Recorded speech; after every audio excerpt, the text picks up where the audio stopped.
नमस्ते बच्चों, कैसे हैं आप लोग? आप सभी का स्वागत है अंजू की पाठशाला में।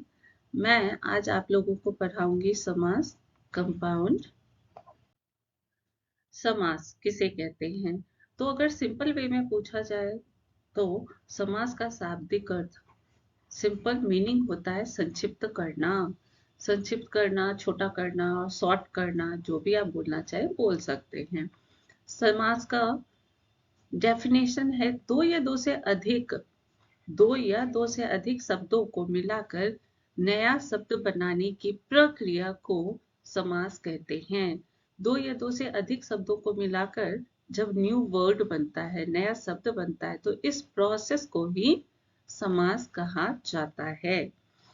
दूसरे शब्दों में अगर बोला जाए तो अपनी बात कम से कम शब्दों में अधिक से अधिक अर्थ प्रकट करना समास कहलाता है। कम से कम शब्दों में अधिक से अधिक अर्थ आप किसी को समझा पा रहे हैं तो वही समास कहलाता है। समास द्वारा बनाए गए शब्दों को सामासिक पद या समस्त पद कहा जाता है। समास द्वारा जो शब्द बनता है, मतलब दो या दो से अधिक शब्दों को मिलाने के बाद जो तीसरा न्यू वर्ड बनता है, उसे ही कहते हैं सामासिक पद या समस्त पद। ये दोनों सेम वर्ड हैं। समस्त पद का पहला पद पूर्व पद और दूसरा पद उत्तर पद होता है। आपको समास सीखना है तो सबसे पहले ये तीन वर्ड सीखना होगा एकदम क्लियरली, कहीं कोई डाउट नहीं रहना चाहिए। पहला हो गया पूर्व पद, मतलब फर्स्ट फर्स्ट पद, फर्स्ट वर्ड। जो पहला पद होगा उसे ही कहते हैं पूर्व पद। जो दूसरा पद होता है उसे कहते हैं, जो सेकंड वर्ड होता है उसे कहते हैं उत्तर पद। और इन दोनों के ज्वाइंट होने के बाद जो न्यू वर्ड बनता है उसे कहते हैं समस्त पद। तो फर्स्ट पद पूर्व पद, सेकंड पद उत्तर पद, और दोनों को मिलने के बाद जो न्यू वर्ड बनेगा, नया शब्द बनेगा, वह कहलाएगा समस्त पद। अब मैं एग्जांपल देती हूँ आप लोगों को। जैसे गंगा प्लस जल, तो यहाँ पहला शब्द क्या है? गंगा। तो गंगा हो जाएगा पूर्व पद, जल क्या है? दूसरा पद। तो ये हो जाएगा, गंगा हो जाएगा फर्स्ट, जल हो जाएगा उत्तर पद, सेकेंड वर्ड है ये।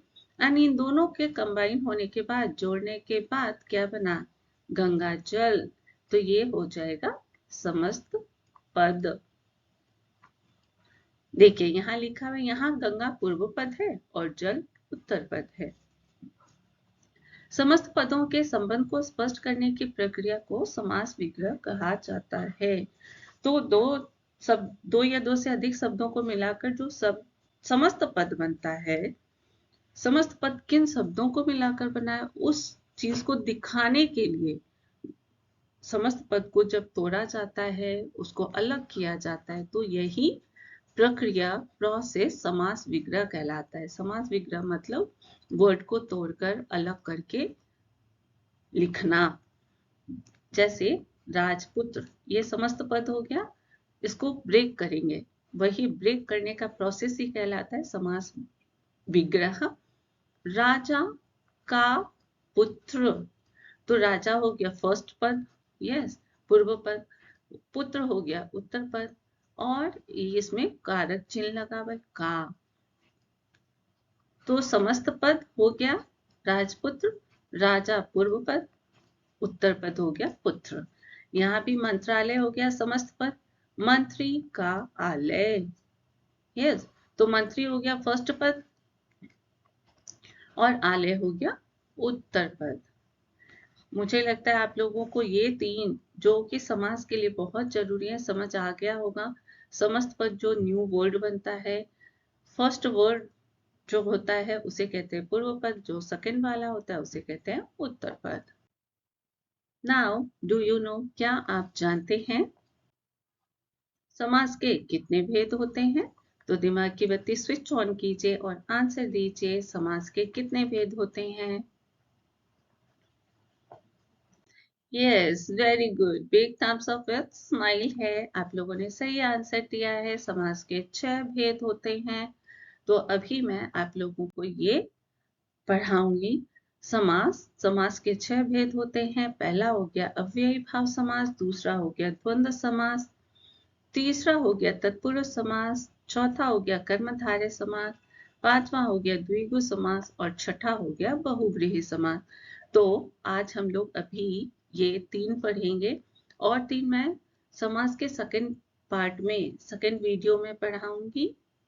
और मैं आप लोगों को क्लियरली बता दूं कि हो सकता है कि आपके बुक में अव्ययी भाव 3rd प्लेस पे हो, तत्पुरुष 1st पे हो, या इसका नंबरिंग कहीं किसी का चेंज हो, तो उससे उसके डेफिनेशन एग्जाम्पल पर कोई फर्क नहीं पड़ता है।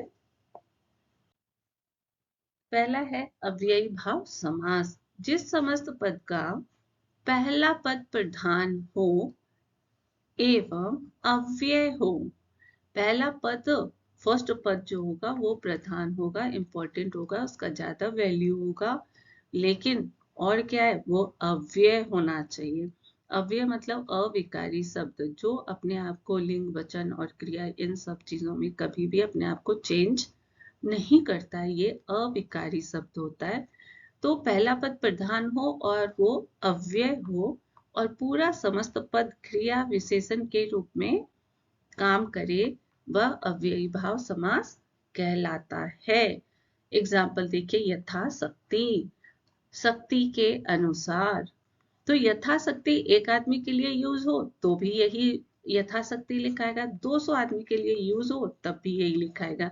ये नहीं यथाशक्तियां, ये इस तरह के वर्ड ये अपने आप को चेंज नहीं करेगा।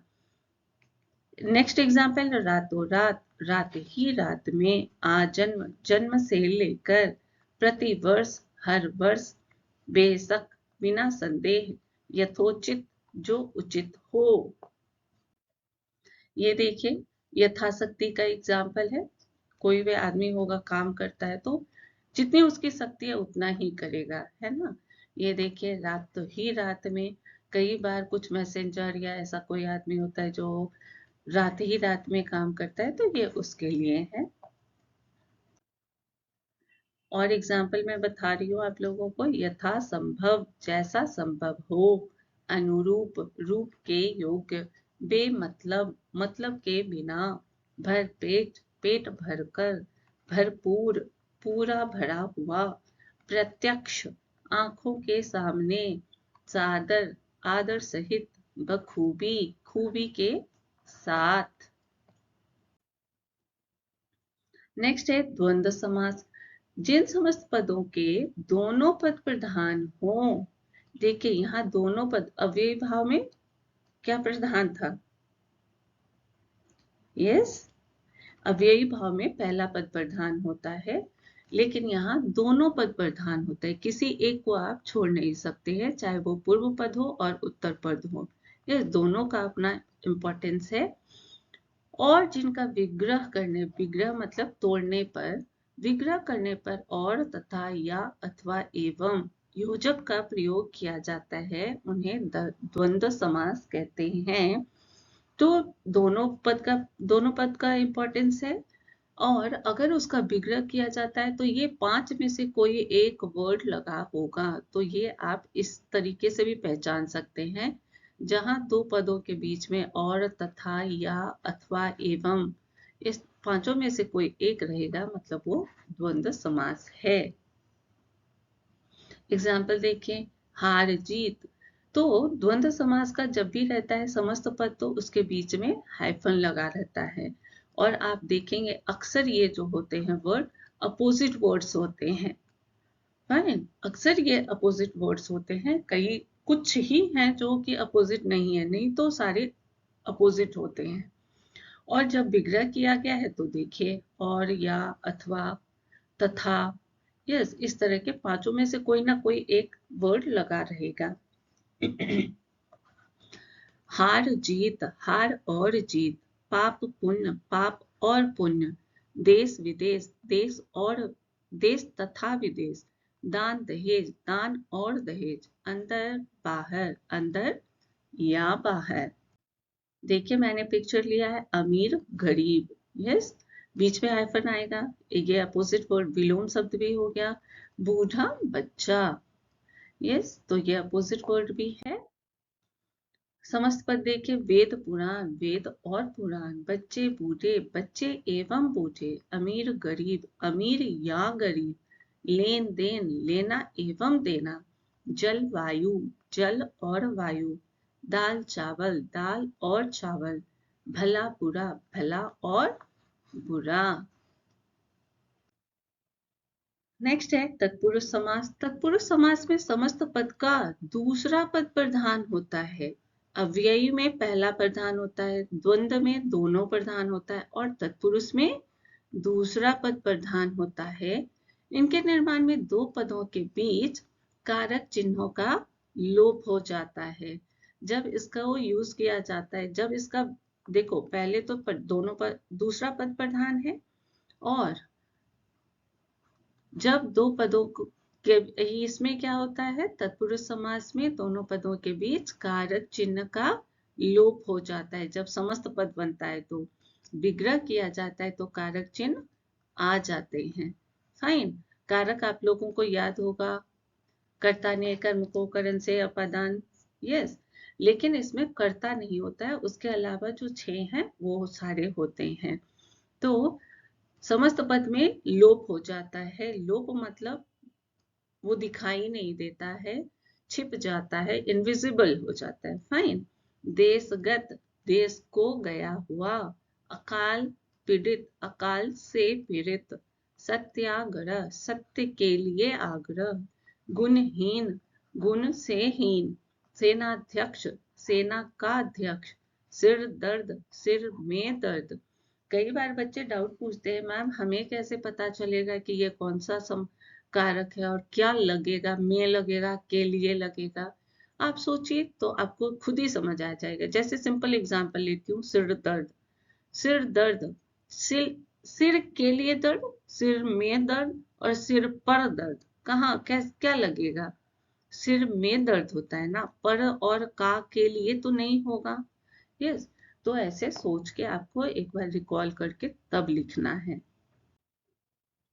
ये देखिए, सत्याग्रह, सत्य के लिए आग्रह किया था गांधी जी ने। यस, सिर में दर्द होता है, पर और के लिए और ये वो कुछ नहीं होगा, तो सिर में दर्द। नेक्स्ट एग्जाम्पल है मंत्रालय, मंत्री का आलय, जलापूर्ति, जल की आपूर्ति, मन माना, मन से माना हुआ, राम भक्त, राम का भक्त, देशभक्ति, देश के लिए भक्ति, आप बीती, आप पर बीती, आराम कुर्सी, आराम के लिए कुर्सी, राजपुत्र, राजा का पुत्र, देशवासी, देश का वासी। तो देखिए कारक चिन्ह लगा हुआ है। यस, तो आप ये भी देख सकते हैं कि जब विग्रह किया जाएगा तो कारक चिन्ह लग जाएगा, और जब समस्त पद बनाया जाएगा तो कारक चिन्ह का लोप हो जाएगा, मतलब वो इनविजिबल हो जाएगा। ये हो गया तत्पुरुष समास। मुझे लगता है अभी आपको ये तीनों भेद समझ में आ गया होगा। तो now activity time. First question देखते हैं। जिन समस्त पदों के दोनों पद प्रधान हो उसे डैश कहते हैं, द्वंद्व समास, द्विगु समास, इनमें से कोई नहीं। यस, याद कीजिए दोनों पद प्रधान किसके थे, अव्ययी भाव का फर्स्ट पद प्रधान था, तत्पुरुष का तत्पुरुष का दूसरा प्रधान था, द्वंद्व समास का, यस, द्वंद्व का दोनों प्रधान होता है। द्विगु तो अभी मैं पढ़ाई नहीं हूं, तो कैसे पूछ सकती हूँ। यस, तो ए इज करेक्ट आंसर। नेक्स्ट है अव्ययी भाव समास का एक उदाहरण यथाशक्ति का सही विग्रह क्या होगा। देखो मैंने जितने भी क्वेश्चन दिए सब अलग अलग टाइप के हैं, मतलब इस तरह का क्वेश्चन आपको आ सकता है। यथाशक्ति का विग्रह है जैसी शक्ति, जितनी शक्ति, शक्ति के अनुसार। तो एबीसी क्या होगा। यस, वेरी गुड, शक्ति के अनुसार होगा। याद कीजिए जब मैं अभी पढ़ा रही थी अव्ययी भाव में, मैंने पिक्चर भी दिखाया था। एक आदमी था और मैं बोली कि आदमी कोई भी काम करता है तो अपने शक्ति के अनुसार ही कर सकता है। यस, विथ पिक्चर मैं दिखाई थी, तो सी इज करेक्ट आंसर। विद्या मंदिर का विग्रह होगा, विद्या के लिए मंदिर, विद्या का मंदिर, विद्या और मंदिर। यस, आंसर दीजिए। मुझे लगता है आपने सही ही चूज किया होगा। विद्या के लिए मंदिर, क्योंकि देखो विद्या का मंदिर, लगता है विद्या एक लड़की का नाम है और उसका मंदिर है ना? ये नहीं होगा।